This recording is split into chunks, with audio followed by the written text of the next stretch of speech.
Hola y bienvenidos a la octava conferencia del Seminario Internacional sobre Filosofía y Pensamiento Judío en esta primera edición del año 2020-2021. El seminario, como saben, está organizado por la Red Internacional de Pensamiento Judío, el Departamento de Filosofía y Sociedad de la Complutense y el Grupo de Investigación, Historia y Ontología del Presente, en colaboración con la Fundación BBVA, el Instituto Universitario de Ciencias de las Religiones de la Complutense y el Centro Sefarat Israel. En esta última sesión de este primer ciclo de conferencias tenemos la fortuna y el honor de contar con la presencia del profesor David Nirenberg, a quien presento mencionando su cargo como decano de la Divinity School en la Universidad de Chicago. El profesor Nirenberg es profesor de historia, especialista en relaciones entre cristianismo, judaísmo e islam en la Europa medieval y en el Mediterráneo, y en ideas medievales sobre comunicación, intercambio y relaciones sociales. Me gustaría destacar la primera de sus obras, Communities of Violence, que ha sido reeditada recientemente en 2016 con ocasión de su 20º aniversario, el 20º aniversario de su primera edición. Y me gustaría mencionar también un libro cuya lectura me impactó especialmente, titulado Anti-Judaism, The History of a Way of Thinking.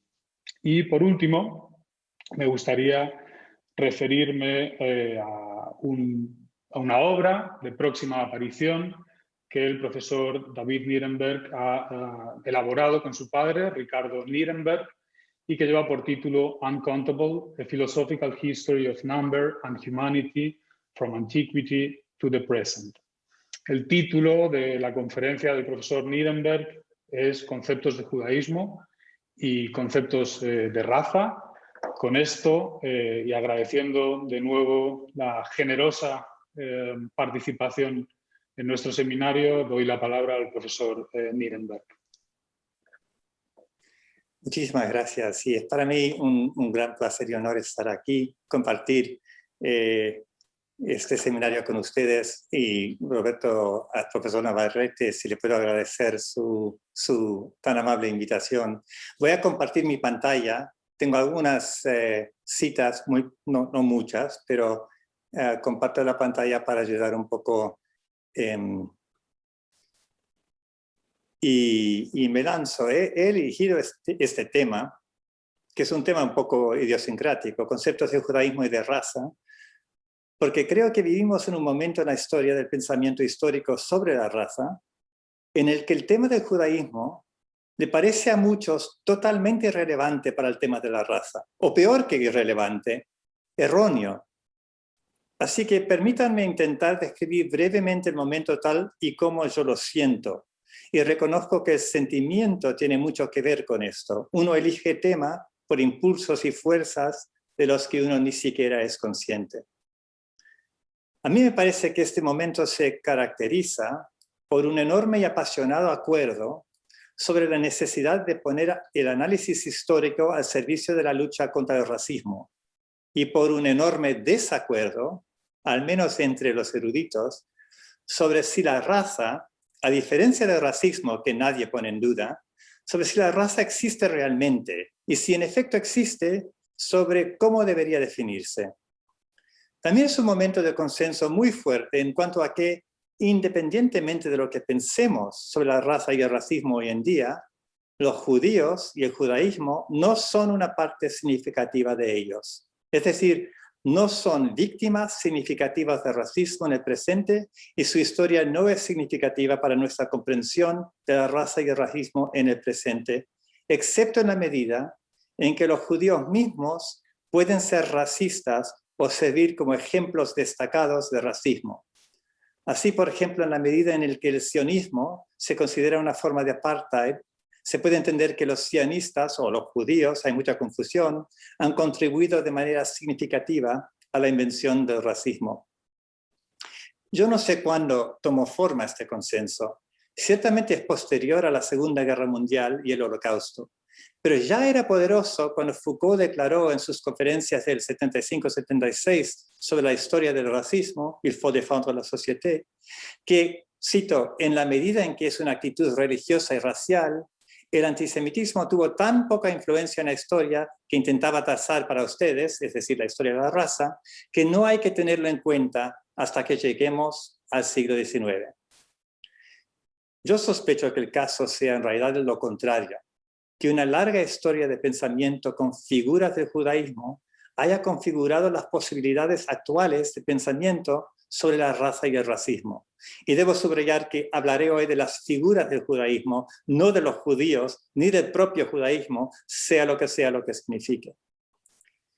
Dudo que mi posición aquí les sorprenda, ya que mis tendencias en este sentido están todas expuestas en mi libro Antijudaísmo, la tradición occidental, cuyo punto básico es que muchos conceptos claves de las sociedades cristianas y islámicas, así como de sus sucesores seculares, se han construido pensando en cómo superar los peligros del judaísmo, y que por lo tanto algunas de nuestras ideas y ideales más críticos para la mejora del mundo tienen la capacidad de producir antijudaísmo y al mismo tiempo proyectar la responsabilidad de ese antijudaísmo sobre el mundo que interpretan y sobre las figuras del judaísmo en él.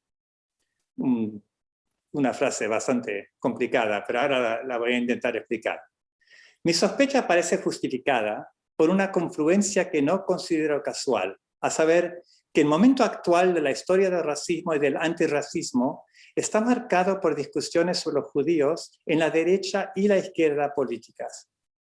Me limitaré a señalar la creciente popularidad de las teorías de sustitución en toda Europa, Francia, Polonia, Hungría, Alemania, Replacement Theory, Le Grand Replacement, tiene muchos nombres esta teoría. En la izquierda vemos una presentación cada vez más generalizada del sionismo como elemento estructural del racismo, el capitalismo, el colonialismo y el imperialismo. Combinada con la lógica de la interseccionalidad, esta comprensión es capaz de elevar la lucha contra el sionismo a una lucha por la libertad y la igualdad en cualquier sociedad y en particular a una lucha por librarse del racismo, como se ve corrientemente en partes del movimiento Black Lives Matter. Aún sin opinar si alguna de estas lógicas está o no justificada, el mero hecho de que movimientos tan diferentes puedan pensar en los peligros raciales o racistas que les enfrentan en términos de judaísmo, sugiere que pensar en la raza hoy no es independiente de pensar en el judaísmo, y que de hecho las historias de estos dos conceptos, si es que podamos llamar a la raza y al judaísmo conceptos, están tan entrelazadas que ellas mismas siguen produciendo nuevas figuras del judaísmo. Pero si esto es así, entonces la historia crítica de la raza hoy necesita también atender a la historia crítica del pensamiento sobre el judaísmo, aunque o más bien precisamente porque la distancia entre el pensamiento sobre la historia de la raza y el pensamiento sobre el judaísmo hoy en día nos parece tan grande. La tarea de escribir tal historia del racismo es en cierto modo similar a la que afrontó Hannah Arendt en los años 40 del siglo pasado, en su trabajo sobre los orígenes del totalitarismo. Pero a diferencia de Arendt, al pensar en el lugar del judaísmo en una historia crítica de raza, no creo que nos podamos centrar en lo real, con lo que Arendt a menudo se refería a lo económico, o en el pasado reciente. Acuérdense que Arendt se burló de los historiadores de las relaciones más lejanas por buscar el antisemitismo eterno, como lo puso. Yo pienso en la profunda frase de Nietzsche, jedes Wort ist ein Vorurteil. Cada palabra es un prejuicio. Si las palabras, los conceptos y las ideas arrastran su historia con ellos en cada uso, entonces lo que se necesita es una historia que se centre explícitamente en la larga relación entre lo que sea que podamos entender por lo real y la historia de los conceptos y de las ideas.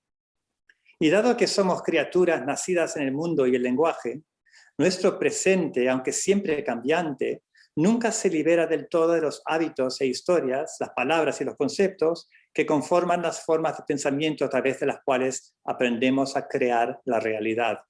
Si nos tomamos en serio las vastas e interconectadas historias de esos hábitos y formas, podríamos incluso preguntarnos si es posible hablar de orígenes, como hacía Arendt. En las historias de la raza se habla muy a menudo de orígenes, y eso es en parte lo que me atrajo al tema. La antropóloga Ann Stoller planteó bien la cuestión. El racismo aparece a menudo como algo nuevo para los historiadores, como si cada uno hubiera descubierto su momento originario único. Lo que resulta sorprendente es lo comprometidos que siguen estando los críticos del racismo con esas búsquedas originarias y las inversiones políticas que podemos tener en ellas. Yo no abordaré explícitamente la cuestión de la inversión política. Sin embargo, señalaré que hoy es muy común atribuir la invención de la raza a la Biblia hebrea. En el caso de la esclavitud basada en el color, la maldición de Noé a Cam en el Génesis ha sido invocada como origen por muchos historiadores y por muchos líderes políticos y religiosos, como por ejemplo hoy por Luis Farrakhan y la Nación del Islam en Estados Unidos. Sigue siendo lo suficientemente prominente como relato de los orígenes del racismo, como para que algunos historiadores judíos hayan dedicado un inmenso esfuerzo a escribir en su contra. Aún más generalizada es la idea de que el concepto de la semilla de Abraham en la Biblia hebrea representa el matrimonio original de la raza y la religión, y la idea conexa del particularismo judío. El cristianismo, el islam y sus heredores seculares han dedicado mucha energía a la idea del judaísmo como particularismo, es decir, como una reivindicación obstinada de una relación privilegiada con Dios, un privilegio inicialmente transmitido reproductivamente, que debe ser superado o generalizado para que el resto del mundo pueda salvarse. A través de estas supuestas reivindicaciones, las sociedades antijudías suelen presentar a los judíos como inventores de las discriminaciones racistas que a su vez se utilizan contra ellos. Y aquí simplemente algunas de las citas de las tres tradiciones, tanto de la Biblia hebrea, el Nuevo Testamento y el Corán, donde la idea del esperma, semen, semilla es central al pensamiento de cómo se reproduce el privilegio, la relación privilegiada con Dios. Cada una de esas historias de origen judío para el racismo se muestra fácilmente como problemática. La tabla de naciones del Génesis no es más original que otros mapas similares redactados casi al mismo tiempo entre los griegos o que las cosmologías del imperio persa aqueménida, bajo cuya influencia tanto los mapas griegos como los israelitas fueron desarrollados y redactados. Si los tres hijos de Noé se situaron en los orígenes de la esclavitud y la negritud en el islamismo temprano y el cristianismo moderno temprano, en lugar de los hijos de Deucalión, el héroe griego del diluvio, o de los tres hijos del fundador persa Fredon, no es por ningún trabajo realizado por israelitas o judíos, sino porque los conquistadores cristianos y musulmanes llevaron a Sem, Cam y Jafet por todo el mundo. Dada la fuerza de estas ideas de origen, vale la pena repetir lo obvio. No hay nada particularmente judío en el concepto de semilla privilegiada en sus relaciones con la divinidad. La idea de que los dioses, entre otras cosas, cultivan a la humanidad como una semilla y seleccionan a ciertos linajes y pueblos para privilegiar o desarraigar, como podrían hacer los sembradores de los campos o criadores de animales, es tan antigua y generalizada como la escritura misma. Consideremos este ejemplo de un poema sumerio al dios de la fertilidad Ninurta, que data de aproximadamente 2500 antes de Cristo. Y lo pongo aquí, debajo de varios ejemplos judíos, cristianos y musulmanes. Buen semen, buena semilla, rey elegido por el Dios supremo en Lil. La palabra en este balbal para semen y semilla es la misma, numun. Yo lo traduje utilizando palabras diferentes para variar. Podemos encontrar explicaciones agrícolas, reproductivas y biológicas similares para la transmisión del privilegio y el estigma divinos en todo el antiguo cercano oriente y en gran parte del mundo, desde la primera dinastía histórica de China, los Shang, alrededor del 1600 a.C., hasta Hawái y el imperio Inca, cuando lo descubren los europeos. De hecho, dependiendo de nuestras definiciones de raza y religión, el fenómeno que a menudo se atribuye al judaísmo es casi universal. Consideremos estas definiciones como punta de partida, y las debería haber puesto en un gráfico, pero se las voy a leer. La raza es la idea de que muchos atributos de la cultura humana se reproducen como el organismo se reproduce a sí mismo, a través de la semilla, y que la transmisión de estos atributos se puede percibir o aún controlar a través del linaje y la genealogía. Y la religión es la relación humana con los poderes sobrenaturales y las divinidades, junto con todas las formas de poder y subordinación, patrocinio y privación, bendición y maldición que se derivan de esa relación. Son definiciones muy generales. Si esas son nuestras definiciones iniciales, y las propongo aquí de forma heurística, no categórica, entonces podemos decir que la relación dinámica entre raza y religión es más antigua que las colinas, anterior a todo registro escrito, y que permanece más fresca que la hierba, animando gran parte de la discriminación actual. Desde este punto de vista, el hecho de que a tantas sociedades cristianas, islámicas y seculares, incluida la nuestra, les haya resultado tan fácil imaginar que la invención del racismo es de alguna manera judía, es simplemente una prueba más de que necesitamos una historia crítica de la coproducción de los conceptos de raza y judaísmo. ¿Cómo deberían los capítulos de una historia crítica de los conceptos de raza y de los conceptos, cómo deberían ser los capítulos de una historia crítica de estos dos conceptos? Una historia filosófica de la raza en el pensamiento cristiano y postcristiano occidental podría dar un cierto lugar de honor, no hablo de orígenes, a la labor realizada por las figuras del judaísmo en el surgimiento del cristianismo. A menudo olvidamos que las enseñanzas atribuidas a Jesús y a sus apóstoles contenían muchas preguntas sobre la producción y la reproducción de las relaciones entre la humanidad y la divinidad.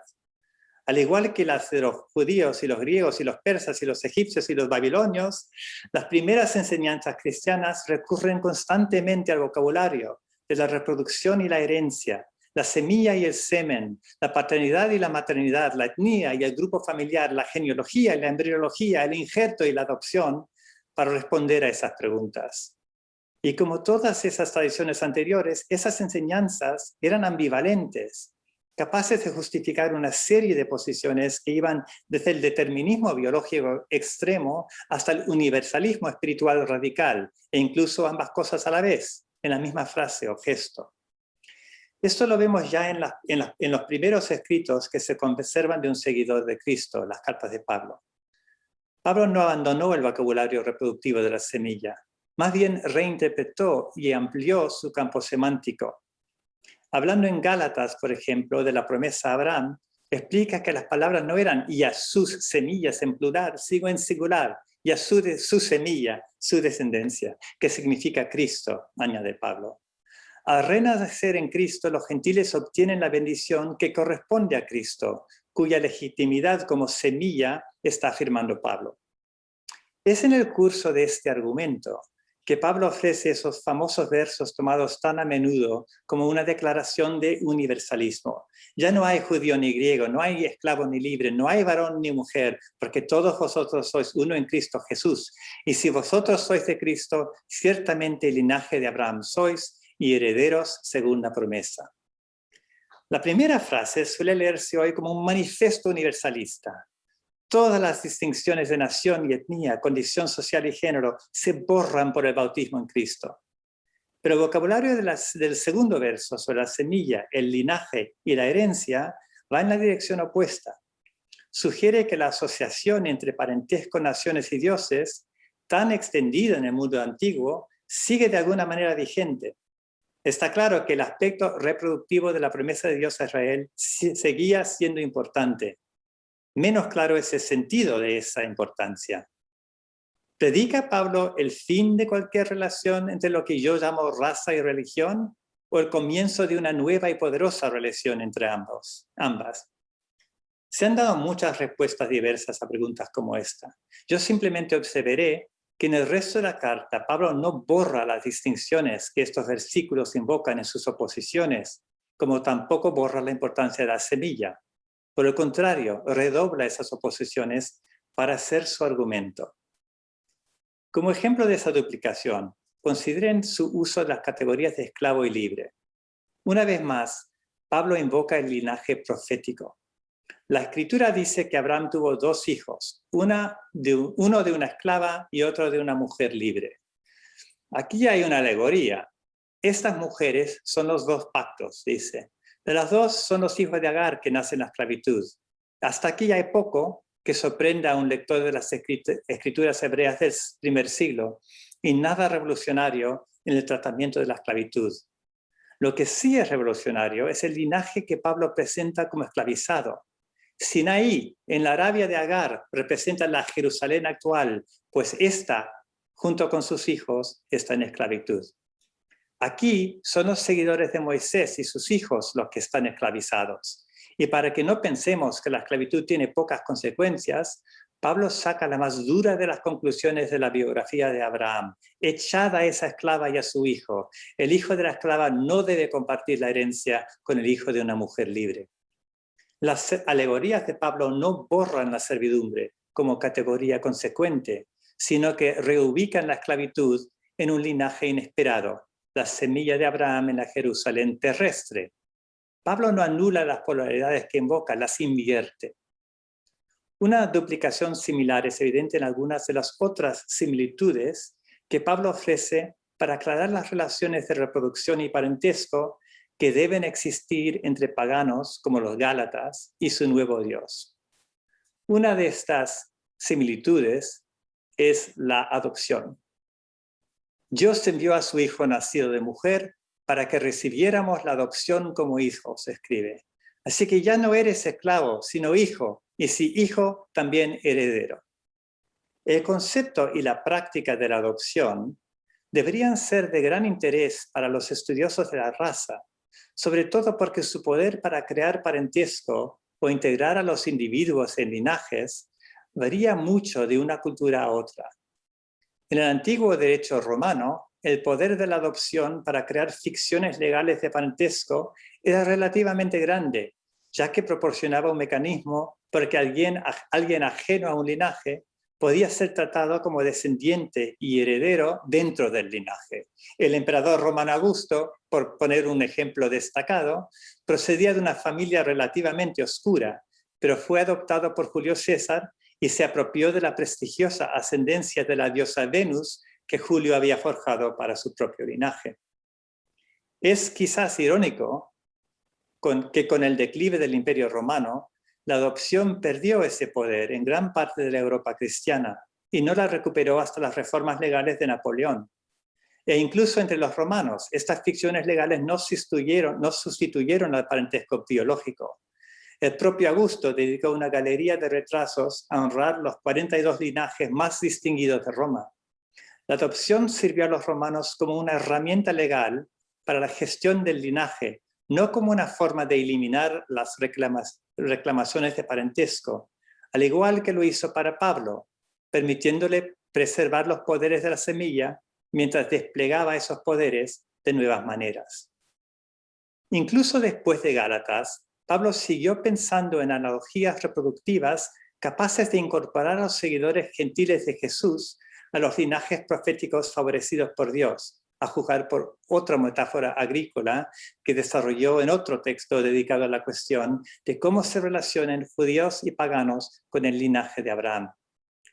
La epístola a los romanos utiliza parte del mismo lenguaje que Gálatas para explicar a los paganos de Roma, los paganos cristianos de Roma, seguidores de Jesús, que han recibido el espíritu de adopción. Y si somos hijos, también somos herederos, dice.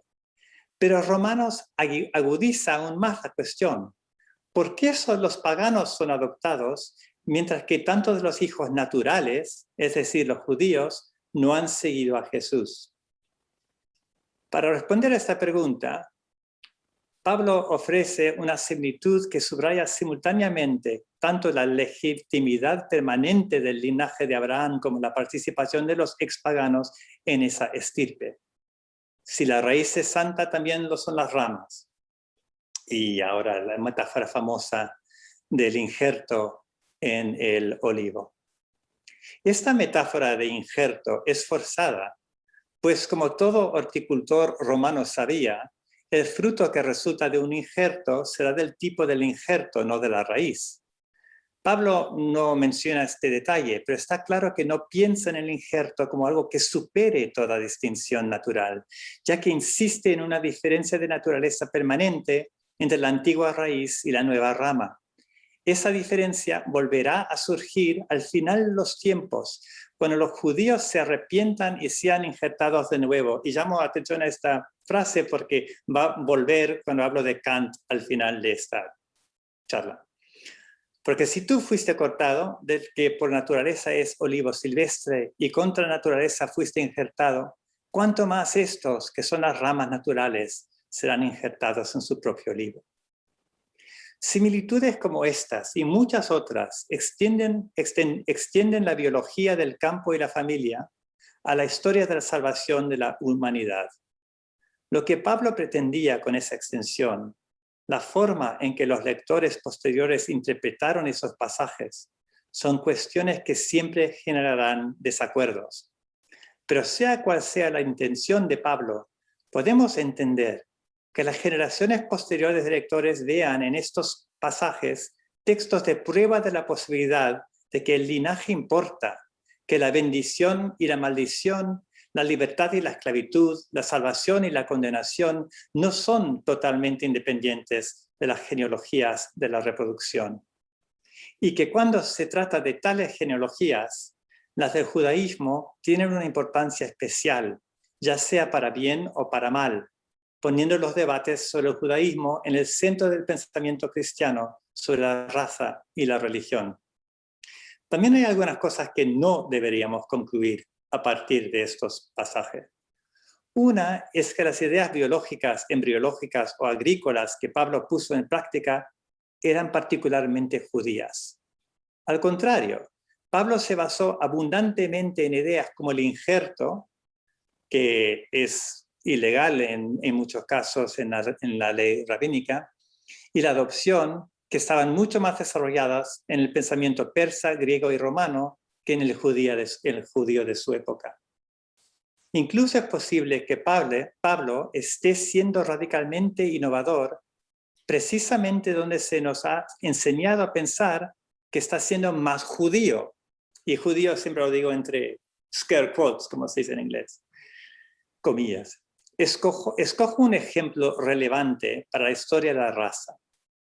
Tanto los teólogos como los eruditos cristianos han dado por sentado durante mucho tiempo, durante 2 milenios, la suposición de que el diverso paisaje de los judaísmos de finales del Segundo Templo, en el que nació Jesús, trazaba una distinción fuertemente polarizada entre los judíos y las naciones no judías. Goyim en hebreo, ethne en el griego de Pablo y de la Septuaginta. Alrededor del año 200 de la era cristiana, Tertuliano ya argumentaba que las prohibiciones de Pablo sobre el matrimonio mixto de un creyente, un seguidor de Jesús, con un no creyente, estaban contenidas en la ley de Moisés y en la ley del Creador. Aunque la Biblia hebrea no establece en ninguna parte tal prohibición, y los rabinos estaban todavía a varios siglos de articular una, cuando Tertuliano escribió. De hecho, el judaísmo del Segundo Templo tenía muchas formas de imaginar a las naciones no judías en su relación con el Dios de Israel. Pablo rechazó una de esas formas en Gálatas, el acto de la circuncisión como camino por el que los paganos podían pasar de su nación a la de Israel. Otro era el modelo apocalíptico, en el que naciones enteras aceptan al Dios de Israel y se les asigna su propio linaje sacerdotal, como en Isaías 66. Incluso podemos encontrar apocalipsis más moderados, en los que las naciones pueden aceptar la ley del Dios de Israel, mientras conservan a sus propios dioses, como en Miqueas 4, que interpreta a Isaías 2. Pablo eligió llevar a Israel y a las naciones a una antítesis más intratable, porque tal antítesis se ajustaba a las exigencias dogmáticas de su evangelio, no porque heredara ese punto de vista de las comunidades escriturales judías anteriores, donde no se puede encontrar. Cualquiera que sea la intención de Pablo, su compromiso con la semilla de Abraham en sus epístolas puso las cuestiones del judaísmo o cristianismo de la semilla en el centro de los primeros debates sectarios cristianos. Las discusiones sobre la comprensión adecuada de semilla en la reproducción de la relación humana con lo divino se convirtieron en un punto clave en los debates entre diferentes maestros como Marción, Ireneo o Tertuliano, y escuelas, desde las más gnósticas hasta las más antinósticas, casi todas las cuales se entendían a sí mismas como contra el judaísmo, y en esa frase estoy citando a Tertuliano, escribiendo contra Marción, así como, por supuesto, se consideraban también contra las otras sectas cristianas. Bueno, no tengo tiempo para hablar de estos debates intercristianos, salvo para sugerir en general que en ellos la figura del judaísmo sirvió como punto de proyección para las tensiones creadas en la articulación de ideales trascendentes del espíritu dentro de un mundo en el que las exigencias de la carne eran ineludibles. Estas tensiones produjeron analogías reproductivas profundamente ambivalentes, con el potencial de generar y justificar una gama de posiciones que iban, como ya he dicho, desde el determinismo biológico extremo hasta el universalismo espiritual radical. Y las proyecciones resultantes sobre las figuras del judaísmo eran igualmente ambivalentes y variadas, produciendo posibilidades que incluían la apropiación, la esclavización, la emancipación, la asimilación y el exterminio, quizás excluyendo únicamente la indiferencia.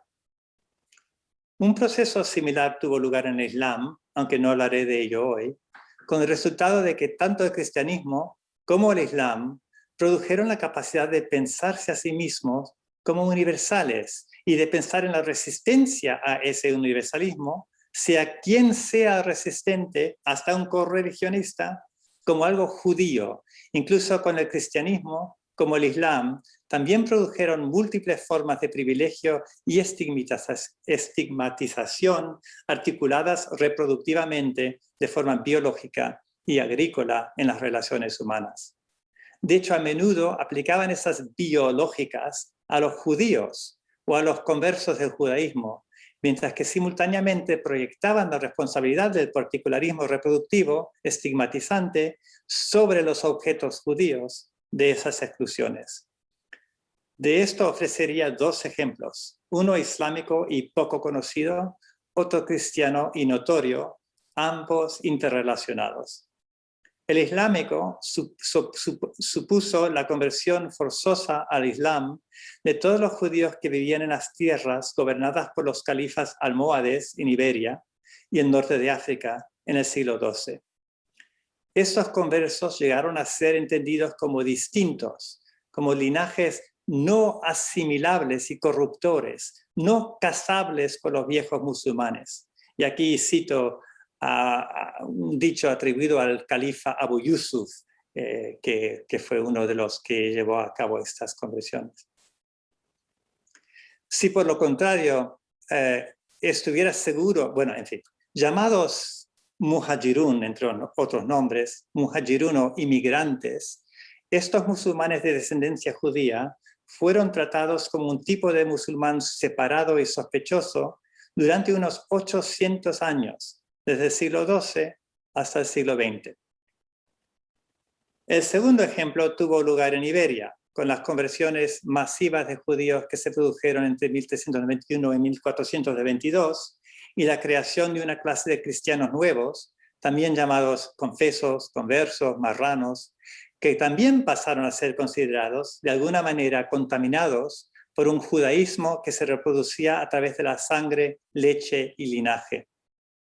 Es esta reproducción del judaísmo que los cristianos viejos decían combatir con nuevas leyes como los famosos estatutos de limpieza de sangre, promulgados por primera vez durante una guerra civil en Toledo en 1449, que prohibían a los descendientes de conversos ocupar cargos o honores, y con nuevas instituciones como la Inquisición. ¿Eran estas preocupaciones de los cristianos viejos con los judaizantes raciales o racistas? Hay mucho que debatir, pero al menos podemos decir que la propia palabra raza fue acuñada en su primera aplicación al ser humano en el castellano del comienzo del siglo XV, en estos esfuerzos ibéricos para contener la reproducción del judaísmo entre cristianos. Sobre estos dos ejemplos en el Islam y el cristianismo podría hablar por horas, porque es un tema de investigación. Y los elijo a estos dos como ejemplos entre muchos posibles, porque es fácil ver que tienen lo que podríamos llamar importancia histórica mundial. Los almohades y sus sucesores desempeñaron un papel fundamental en la formación del Islam subsahariano. El modo en que los musulmanes norteafricanos aprendieron a pensar en la conversión y el linaje puede haber desempeñado un papel en la formación de las ideologías, sobre las que se sabe muy poco, por las que sus hermanos subsaharianos se mostraron dispuestos a esclavizar a sus vecinos recientemente convertidos al Islam en esa región, alimentando, entre otras cosas, el comercio transatlántico de esclavos hacia las colonias españolas, británicas y francesas en América. Y por supuesto, la raza ibérica y la limpieza de sangre se convirtieron en conceptos clave para justificar la jerarquía y la discriminación en todos los territorios del Imperio Ibérico, y sobre todo en lo que hoy se llama América Latina. Como historiador podría dedicar horas a esos ejemplos, pero como esto es un coloquio filosófico, debo concluir con un filósofo. El ejemplo de Immanuel Kant es bueno, creo, porque revela como parte de la historia del pensamiento paulino sobre el judaísmo y la raza se tradujo en la articulación de un movimiento filosófico ilustrado e influyente. Consideremos brevemente la filosofía moral, cómo debe comportarse la gente en relación con los demás y qué es lo que les obliga a comportarse así. Y no voy a pasar de las generalidades. Kant tenía muy claro que para que la moral sea compatible con la libertad, hay cosas que la moral no puede ser. Y muchas de esas cosas negativas las asociaba con el judaísmo, las asociaba explícitamente con el judaísmo. La moral debe, por ejemplo, estar cuidadosamente limpia de todo lo empírico y debe ser enteramente producto de la razón, no de la necesidad externa o del miedo del castigo. La moral debe estar separada de la ley y la ética de la sumisión. Kant está transformando las distinciones de San Pablo entre circuncisión interior y exterior, entre oidores y cumplidores de la ley, entre judaizantes y verdaderos seguidores de Jesús, traduciéndolas al lenguaje de una filosofía de la razón. Y no es el único, es un proceso que tardó siglos, en el cual Lutero jugó un enorme papel. Insiste en que el ser humano no puede llegar a ser ético a través de la obediencia a la ley, y está igualmente seguro de que los seres humanos deben actuar éticamente entre sí y observar las leyes que han establecido en sus sociedades. Sin embargo, lo que les obliga no es una ley externa a ellos, sino normas internas producidas por su propia razón. Kant trató de demostrar la necesidad práctica de nuestro sometimiento a lo que llamó el imperativo categórico, bueno, no lo voy a definir aquí. Ahora, dada la tendencia de los sistemas anteriores a plantear su crítica al mundo material y sus leyes en términos antijudíos, no debería sorprendernos que la razón crítica de Kant tuviera el mismo potencial. Kant utilizó a menudo el judaísmo para representar un estado de pura sumisión a las exigencias del mundo material y midió el progreso de la humanidad hacia la verdad en términos de su distancia de ese estado judío. Él confiaba en que su propia revolución cognitiva terminaría el trabajo iniciado por Pablo y avanzado por Lutero, y que los judíos, o al menos los más razonables de entre ellos, ahora se convertirían y desaparecerían. Esta nueva fase la llamó la eutanasia del judaísmo, una desjudaización que él creía que sus escritos sobre la religión racional acelerarían. Si uno se pregunta, dice, ¿qué periodo de toda la historia de la Iglesia que conocemos es hasta ahora la mejor? Respondo sin dudarlo, el actual. En la medida en que la razón se ha librado de la carga de la fe corrompido por el judaísmo, el reino invisible de Dios en la tierra, dice, está cerca. En el ensayo de la Facultad de Filosofía contra la Facultad de Teología, Kant prevé la eutanasia de los judíos y del judaísmo en términos apocalípticos prestados de San Pablo a los romanos.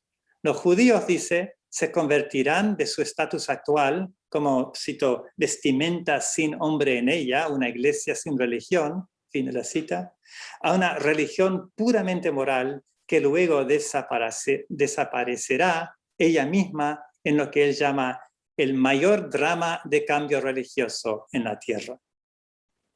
En conjunción con este drama religioso, Kant también se imaginó un drama racial. Con esto quiero decir dos cosas. Primero, que Kant a veces entiende la historia de la religión como el resultado de una desafortunada mezcla de judíos y griegos.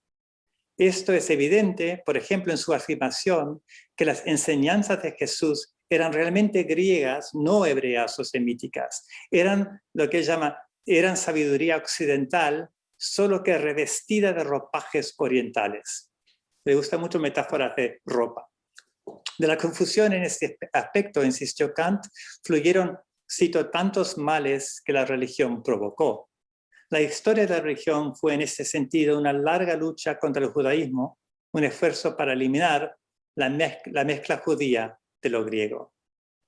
Y segundo, Kant a menudo considera la historia de la humanidad como una larga lucha entre razas, en la que la victoria solo llegará con la sustitución de los no blancos por los blancos.